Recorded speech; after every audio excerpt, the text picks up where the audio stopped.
Hello guys, welcome back to my channel. তো চলো, এসে গেছি আমরা আবার একটা নতুন ব্লগ নিয়ে। আর দেখো, সন্ধে হতে না হতেই আমি আর মা বসে পড়েছি রান্না করতে।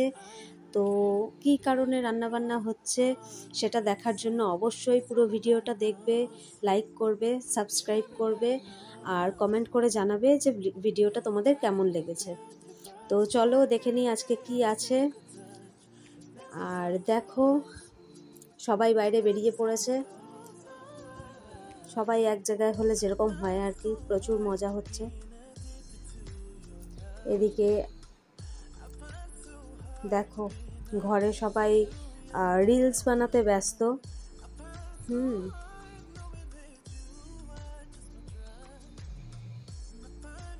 দেখো ডোডো কি করছে, দেখো বোনের জামা কাপড় নিয়ে খেলছে। এদিকে দেখো আমি বসে পড়েছি বিরিয়ানি বানাতে।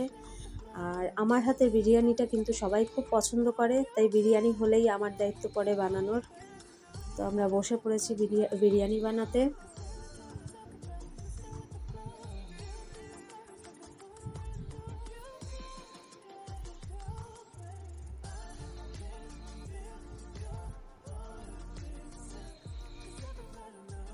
এখন বিরিয়ানিটা রেডি করা হচ্ছে, এবার জাস্ট স্টিমে বসালেই হয়ে যাবে। মোটামুটি আমাদের বিরিয়ানি রেডি হয়ে গেছে, শুধু স্টিম দেওয়া বাকি।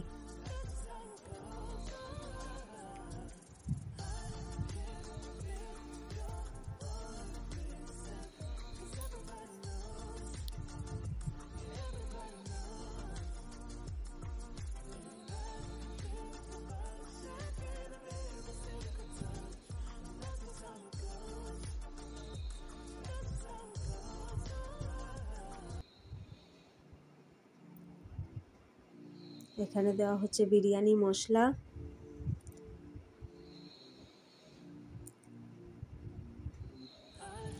আর এবার একটু ঘি দিয়ে দিলাম, সামান্য পরিমাণে ঘি দিয়েছি। এবার আমি এটাকে কভার করব, হাঁড়িটাকে। দেখো, অ্যালুমিনিয়াম ফয়েল দিয়ে হাঁড়িটাকে কভার করে নিচ্ছি।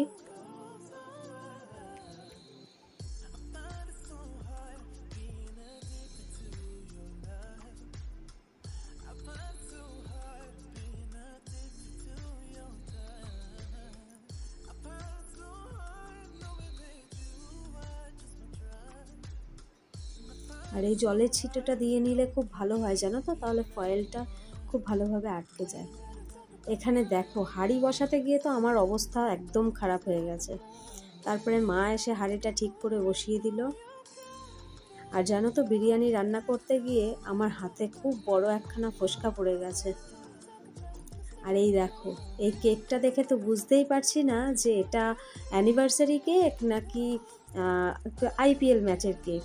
এটাতে আমরা সবাই খুব কনফিউজ ছিলাম। অ্যাকচুয়ালি কেকটা পছন্দ করেছে মাম, তো সেখানে কিছু বলার নেই। আর দেখো, আমিও রেডি হয়ে গেছি। আমাকে কেমন লাগছে সেটা অবশ্যই কমেন্টে জানিও। তো আজকের প্রোগ্রামটা হচ্ছে আমাদের ম্যারেজ অ্যানিভার্সারি। তো সব গেস্টরাও এসে গেছে। এটা হচ্ছে আমার এক দেওর, দেখো। ওটা হচ্ছে আকাশ, পাশ থেকে উকি দিচ্ছে। এদিকে মাম্মামও আছে। ওইদিকে আমার ননদ, নন্দাই, যাদের মাথা পুরোটাই খারাপ, দেখে নিশ্চয়ই বুঝতেই পারছো।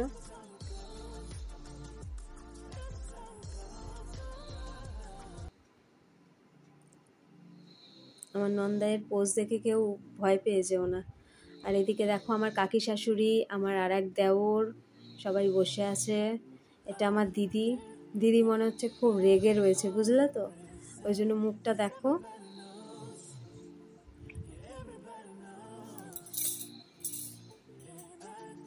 এই দেখো, নন্দাইয়ের পোজ দেখে কেউ ভয় পেও না, ঠিক আছে? আমি আর হাসিটা কন্ট্রোল করতে পারছিলাম না, তো তোমরা কেউ ভয় পেও না।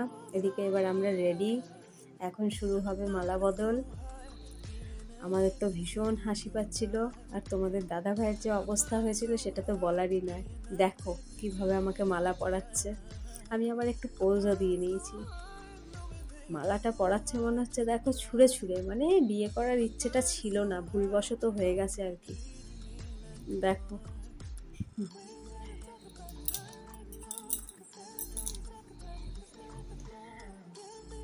আর দাদাভাই বলছিল যে এই ঘটনাটার পরে, মালা বদলের পরে দাদাভাই আর 1 সপ্তাহ আমাদের বাড়িতে যাবেই না, আমার বাপের বাড়িতে।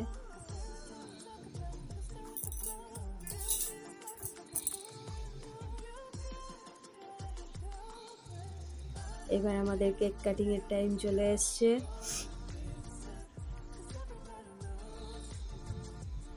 এখানে মামামও এসে গেছে, এবার আমরা কেক কাটিং করব।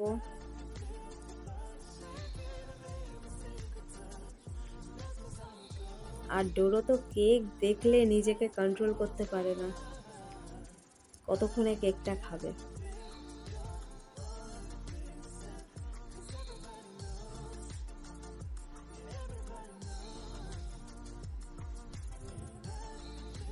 দেখো ছুরি নিয়ে খেতে শুরু করে দিয়েছে ডোডো।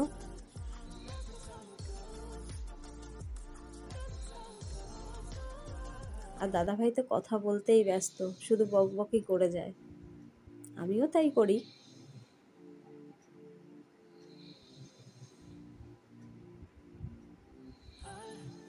আর দেখো আমাকে খাওয়ানোর জন্য কি পেয়েছে তোমাদের দাদাভাই, একটা উইকেট তুলে আমার মুখে দিয়েছে, সেটাও আবার প্লাস্টিকের।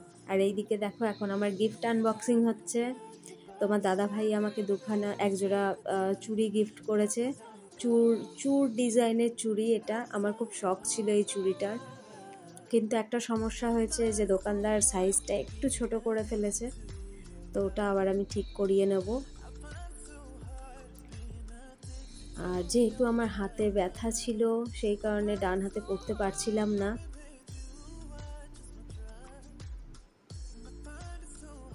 এখানে তোমার দাদাভাই আমাকে চুড়িটা পরতে হেল্প করছে, নিজের হাতে পরিয়ে দিচ্ছে আমাকে চুড়ি।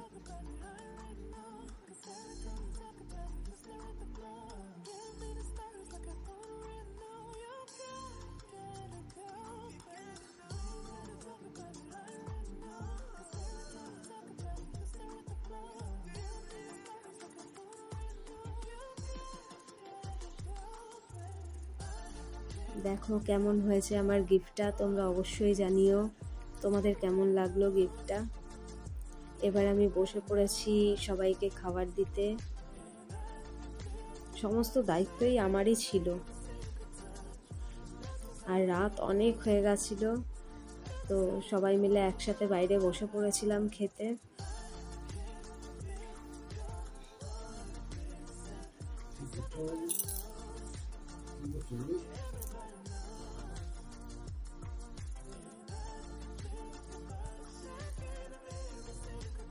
বিরিয়ানিটা দেখতে কেমন হয়েছে তোমরা কিন্তু অবশ্যই জানাবে। আর টেস্ট তো সবাই বলেছে যে খুব ভালো হয়েছে, জানি না সবাই আমার মন রাখার জন্য বলেছে নাকি, তবে সবার নাকি খুব ভালো লেগেছে।